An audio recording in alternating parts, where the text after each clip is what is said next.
Dear student, welcome to my YouTube channel. Students, आज हम discuss करेंगे कि सेल क्या है, किस प्रकार से कोशिका से जीव का विकास होता है। स्टूडेंट्स, कोशिका साइंस का एक इम्पॉर्टेंट चैप्टर है जिसके अध्ययन के बिना स्टडी संभव नहीं है। कोशिका ही एक जीव के शरीर की संरचनात्मक और क्रियात्मक इकाई होती है। सेल से क्वेश्चंस सभी क्षेत्र के होने वाले एग्ज़ाम्स में पूछे जाते हैं।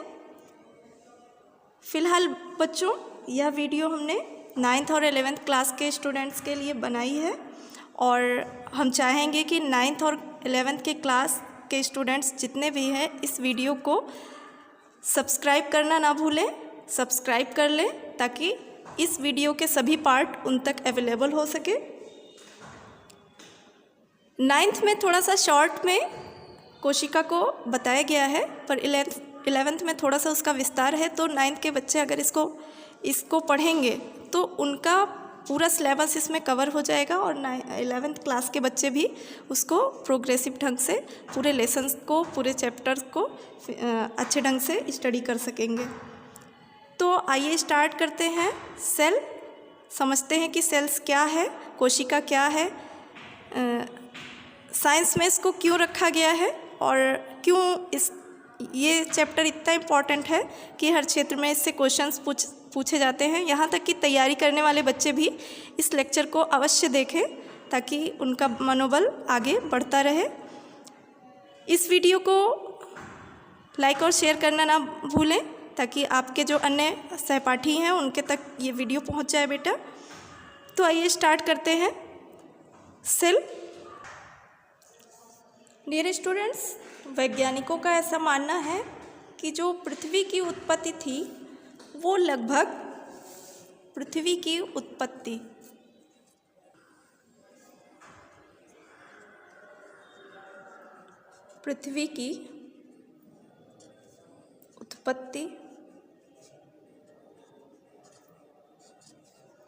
ये लगभग 4500 मिलियन वर्ष पूर्व हुई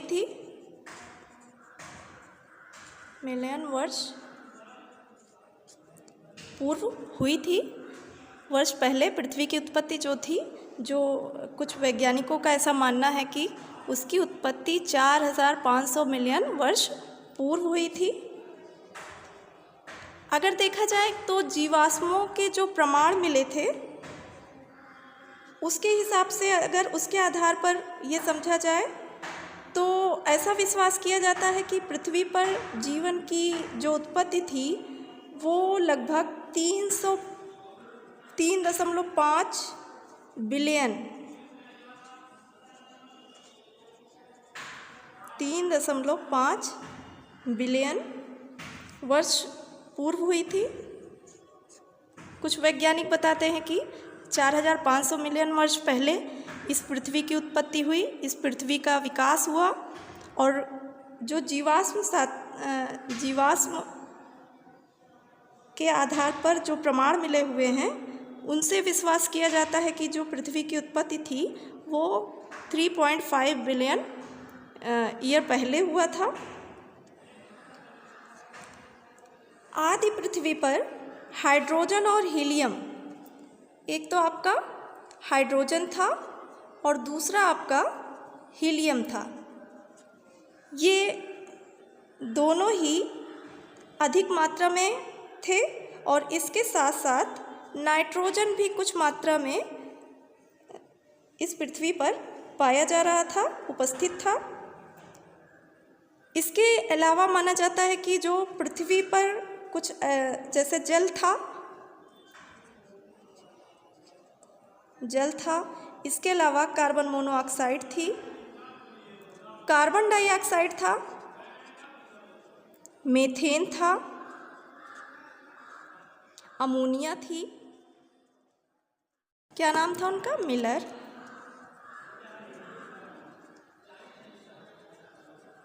मिलर ने क्या किया कि एक उपकरण बनाया और उस उपकरण में हाइड्रोजन गैस को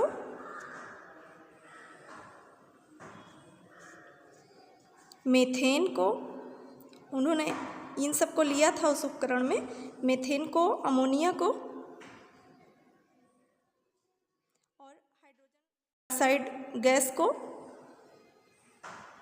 और साथ में जल के अणुओं, जल का अणु लिया था इन्होंने, और उस उपकरण में इन्होंने इन सब को भर दिया। भरने के बाद उसमें उच्च वोल्टेज की विद्युत धारा को प्रवाहित किया, और प्रवाहित करने के बाद कुछ ऐसे पदार्थों का संश्लेषण किया, जैसे एमिनो एसिड था, उसमें एल्डिहाइड था,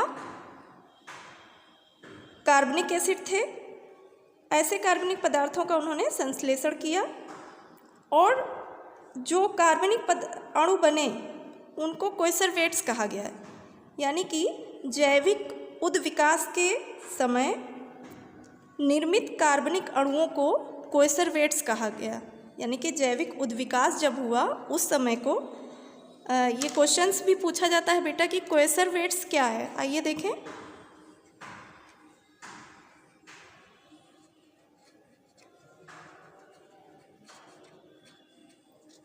कोइसरवेट्स तो जैविक उद्विकास के समय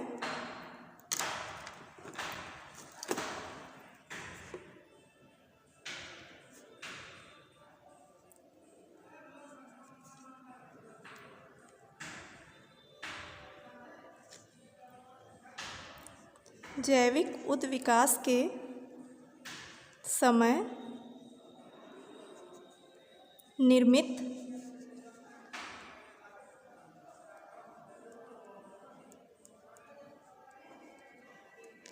कार्बनिक अणुओं को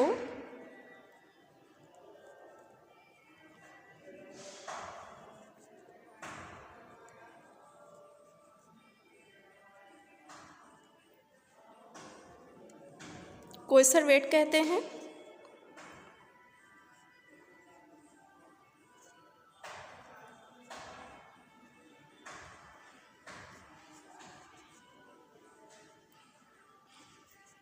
कोइसरवेट्स कहते हैं जैव उद्विकास के समय जो निर्मित कार्बनिक अणु मिले उन्हें हम क्या कहेंगे? कोइसरवेट्स कहते हैं। कोइसरवेट्स, उसके बाद इस कोइसरवेट्स को एक वैज्ञानिक थे यूरे और मिलर ने सबसे पहले इन्हें प्रयोगशाला में इनका निर्माण किया। कौन थे? एक वैज्ञानिक थे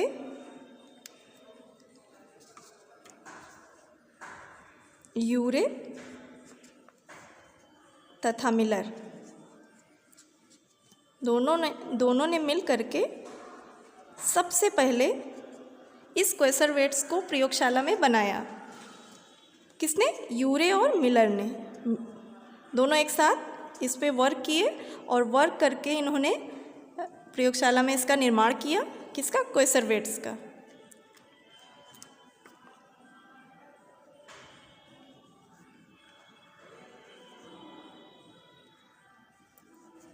प्रयोगशाला में निर्माण, इसे कोइसरवेट्स को बनाया। सभी जीवधारी यानी कि उसमें जीव भी आते हैं। जीव में कौन कौन आता है? जंतु और पादप आते हैं। तो वो क्या करते हैं? कोशिकाओं के द्वारा ही निर्मित होते हैं। कोई भी जीवधारी होगा वो बिना कोशिका के निर्मित हो ही नहीं सकता। तो इस प्रकार के से सभी जीवधारी जो होते हैं वो कोशिकाओं से बनते हैं। एक कोशिका के द्वारा निर्मित जो जीवधारी होता है उसे हम एक कोशिकीय जीव कहते हैं। यानी कि एक कोशिकीय जीव किसे कहेंगे?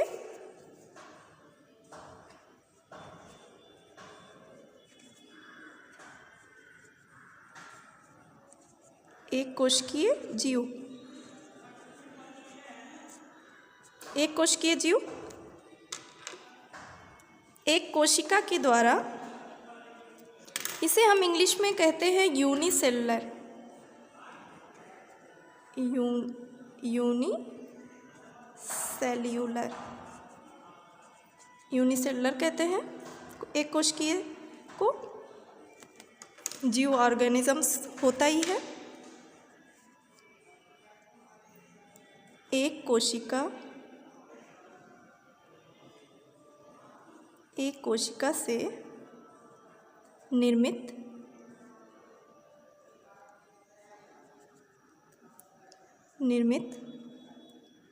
जीवों को यूनिसेलुलर कहते हैं, एक कोशिकीय जीव कहते हैं। जैसे फॉर एग्जाम्पल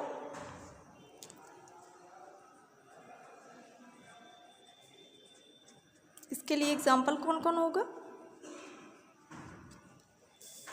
इसका एग्जाम्पल, सबसे बढ़िया एग्जाम्पल आप अगर देखेंगे तो एक तो आपका अमीबा,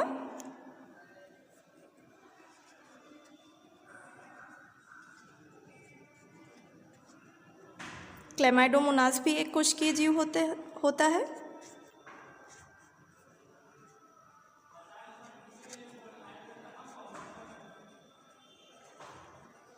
क्लैमाइडोमोनास एक आपका अमीबा हो गया, एक क्लैमाइडोमोनास हो गया, और भी ले सकते हैं, और बैक्टीरिया भी होता है।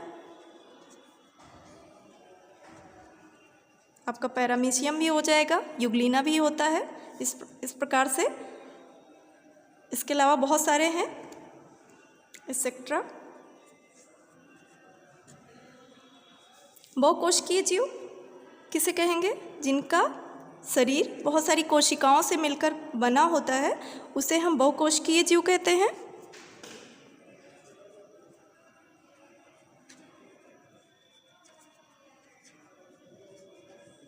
बहुकोशिकीय जीव, इसको हम कहते हैं मल्टीसेलुलर।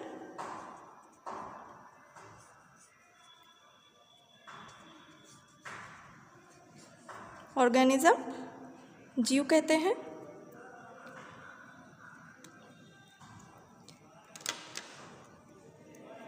एक से अधिक, यानी कि जिनका बहुकोशिकीय जीवधारियों में विभिन्न क्रियाएं अलग अलग कोशिकाओं में संपन्न होती हैं, तो कह सकते हैं एक से अधिक कोशिकाओं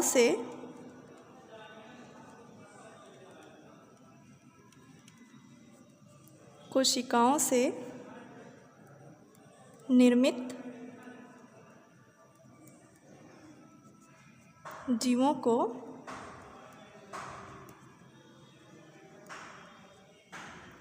बहुकोशिकीय जीव कहते हैं।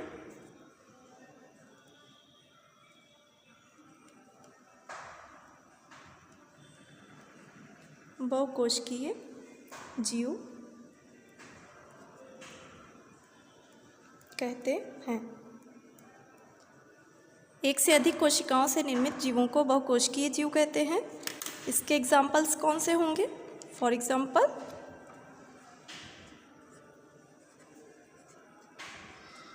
इसमें सभी प्रकार के पौधे और जंतु आते हैं, तो हम लिखेंगे प्लांट्स एंड एनिमल्स।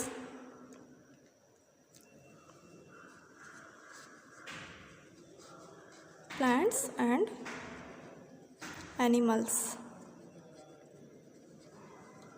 ये सभी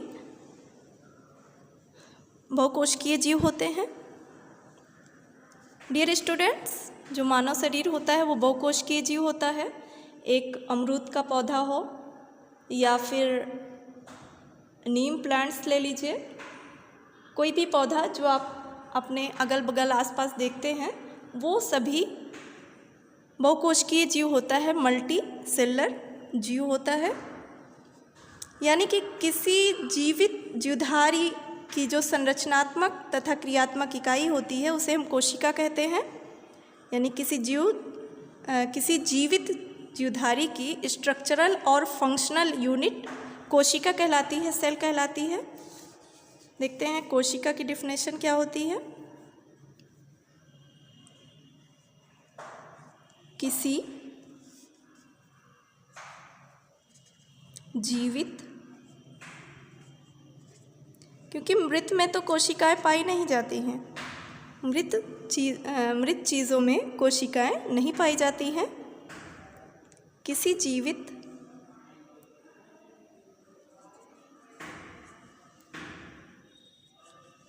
जीवधारी की संरचनात्मक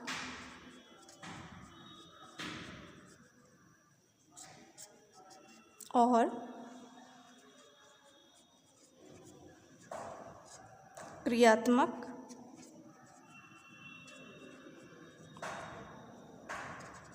इकाई कोशिका कहलाती है। कोशिका कहलाती है। कोशिका कहलाती है। तो ये आपकी कोशिका की डिफिनेशन हो गई कि जो संरचना होती है और जो उसमें क्रियाएं होती हैं, उस कोशिका के अंदर जो क्रियाएं होती हैं, उस यूनिट को हम क्या कहते हैं? कोशिका कहते हैं।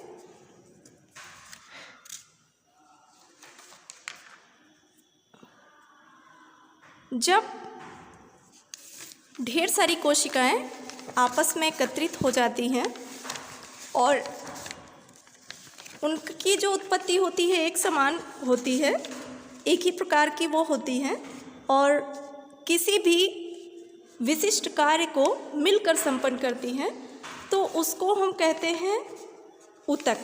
ऊतक यानी कि टिश्यू कहते हैं। ऊतक।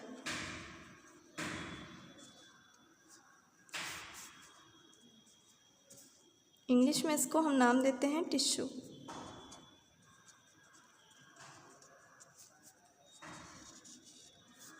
जब कोशिका एक समूह बना ले, और ऐसा समूह होना चाहिए जिसकी उत्पत्ति समान हो और सब मिलकर के एक साथ एक विशिष्ट कार्य को करने में सक्षम हो, तो उसे हम कहते हैं ऊतक। कभी कभी देखा जाए तो कोशिकाओं के समूह को क्या कहेंगे? ऊतक कहते हैं, पर साइंस वे में हम उसे थोड़ा सा यूनिक बना देते हैं। लिखिए, कोशिकाओं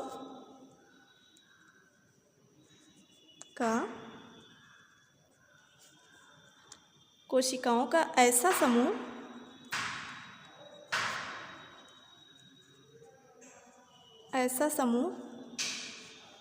जिसकी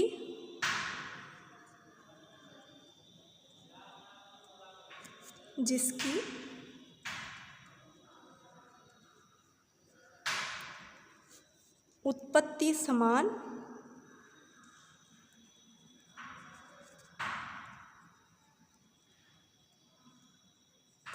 हो तथा विशिष्ट कार्य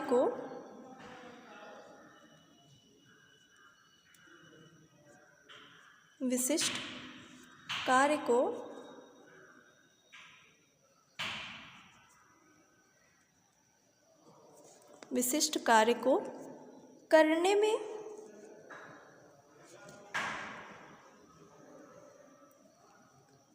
में सक्षम हो।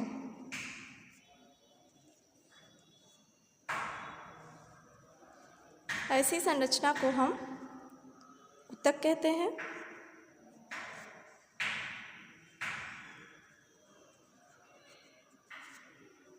ऐसी संरचना को हम क्या कहेंगे? ऊतक नाम देते हैं। विभिन्न प्रकार के ऊतक जब परस्पर संगठित हो जाते हैं और संगठित हो करके वो ऊतक तंत्र बनाते हैं, ऊतक तंतु बनाते हैं, और ऊतक तंत्रों के द्वारा अंगों का निर्माण होता है और संबंधित अंगों के द्वारा अंग तंत्र बनता है, और फिर अंग तंत्र मिल करके पूरी बॉडी को बनाने में सक्षम होता है। कोशिका की खोज किसने किया था, देखते हैं।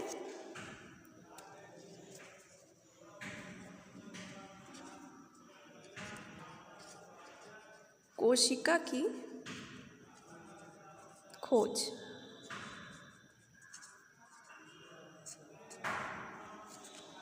क्वेश्चन आता है बेटा कि कोशिका की खोज किसने की थी, तो सभी बच्चे उसका आंसर देते हैं कि कोशिका की खोज रॉबर्ट हुक ने किया था।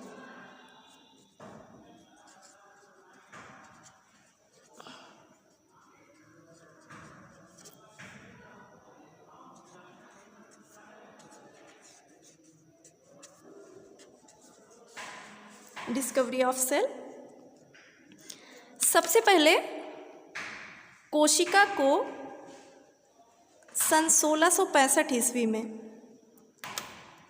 सर्वप्रथम 1665 ईस्वी में एक वैज्ञानिक थे जिनका नाम था स्वेमरडेम।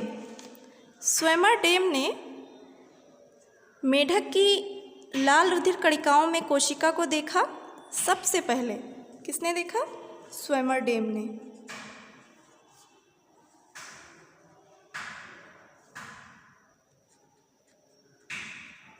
स्वेमरडेम नामक वैज्ञानिक ने सबसे पहले मेढक की लाल रुधिर कणिकाओं में कोशिका को देखा। उसके पश्चात सन 1665 ईस्वी में रॉबर्ट हुक ने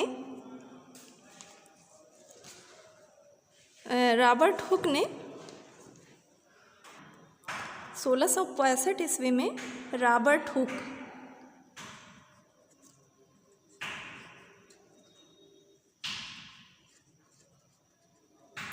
ने अपनी एक पुस्तक लिखी, माइक्रोग्राफिया, और इस माइक्रोग्राफिया में जो उन्होंने अपने द्वारा स्वनिर्मित सूक्ष्मदर्शी से, अपने द्वारा बनाई गई सूक्ष्मदर्शी से उन्होंने एक संरचना देखी जिसको उन्होंने नाम दिया कोशिका। उसको उन्होंने कोशिका कहा। रॉबर्ट हुक ने उसका नाम कोशिका दिया। डियर स्टूडेंट्स, रॉबर्ट हुक ने रास्ते में उनको एक कार्क का टुकड़ा मिला। कार्क का टुकड़ा, वास्तव में वो जो कार्क का टुकड़ा था वो एक मृत पौधे की छाल थी। उस पौधे का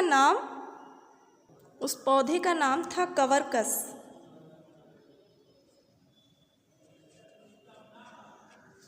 कवरकस नाम था। उस पौधे की मृत छाल थी, काफ़ी टाइम से वो पड़ी हुई थी। फिर वो उसको लेके आए और उस छाल को पानी में डाला। कार्क का टुकड़ा कहा गया था। हर जगह आप कार्क का टुकड़ा ही पढ़ेंगे कि एक कार्क का टुकड़ा था। वो कार्क का टुकड़ा था क्या? कवरकस पौधे की छाल थी। उस छाल को वो ले आए, फिर अपने द्वारा निर्मित सूक्ष्मदर्शी पर उसको उन्होंने उसका सेक्शनिंग करके, काट करके उसे देखा, तो उनको दिखाई पड़ा कि जैसे मधुमक्खी का छत्ता होता है उसी प्रकार की कुछ संरचनाएं उन्हें दिख रही थी, जिनको उन्होंने नाम दिया था सेल्यूली, और बाद में इसको कोशिका के नाम से जाना जाने लगा। और माइक्रोग्राफिया में इन्होंने इस नाम को बताया।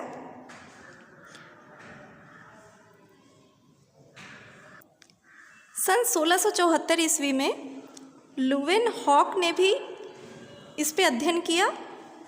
लुवेनहॉक ने जीवित कोशिकाओं का सबसे पहले अध्ययन किया, जबकि जो तद्रोचित वैज्ञानिक एक थे उन्होंने 1824 ईस्वी में सेल थ्योरी का विचार प्रस्तुत किया, पर इन्होंने थोड़ा सा सही से इसकी स्टडी नहीं किया था। तो इसका श्रेय वनस्पति विज्ञान शास्त्री एक थे स्लाइडेन, और जंतु विज्ञान शास्त्री एक थे स्वान। तो दोनों लोगों ने 1839 ईस्वी में मिल करके इसका ठीक ढंग से अध्ययन किया और सेल थ्योरी को प्रस्तुत किया, यानी कि कोशिकावाद को प्रस्तुत किया, और बताया कि कोशिकाएं जो होती हैं वो पौधे और जंतु की रचनात्मक इकाई होती है। देखते हैं यहाँ पर 1674 ईस्वी में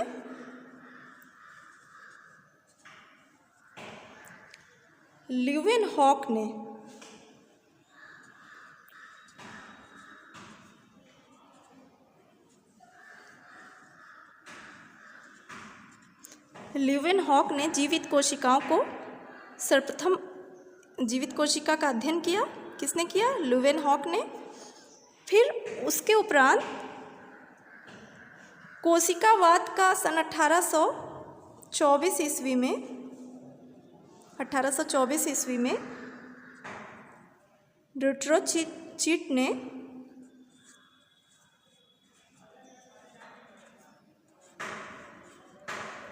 ने कोशिकावाद का विचार प्रस्तुत किया, पर ये सेल थ्योरी का इन्होंने विचार प्रस्तुत किया था। बस विचार प्रस्तुत किया, पूर्ण ढंग से इसकी स्टडी नहीं कर पाए। तो इसका श्रेय सन 1839 ईस्वी में किसके पास गया? स्लाइडेन और सॉन के पास। स्लाइडेन जो थे वो वनस्पति विज्ञान शास्त्री थे।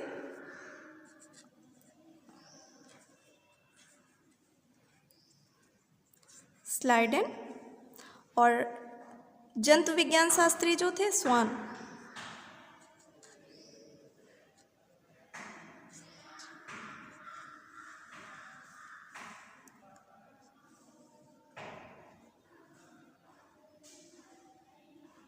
स्वान ने मिल करके सेल थ्योरी को प्रस्तुत किया। सेल थ्योरी को इन्होंने प्रस्तुत किया था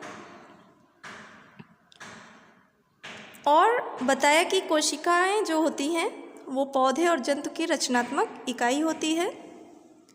पुरकिंजे ने सन 1837 ईस्वी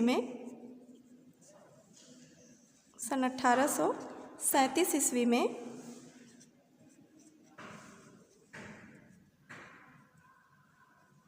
पुरकिंजे ने कोशिका के जीवित पदार्थ को प्रोटोप्लाज्म नाम दिया।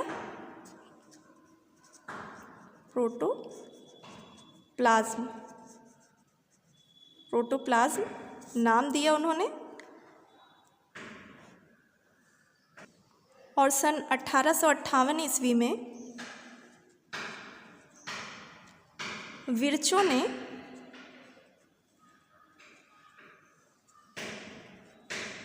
विर्चो ने कोशिका के अनोखे नियमित कार्य को एक लिविंग मैटर यानी कि जीवित पदार्थ के एक पात्र के रूप में माना।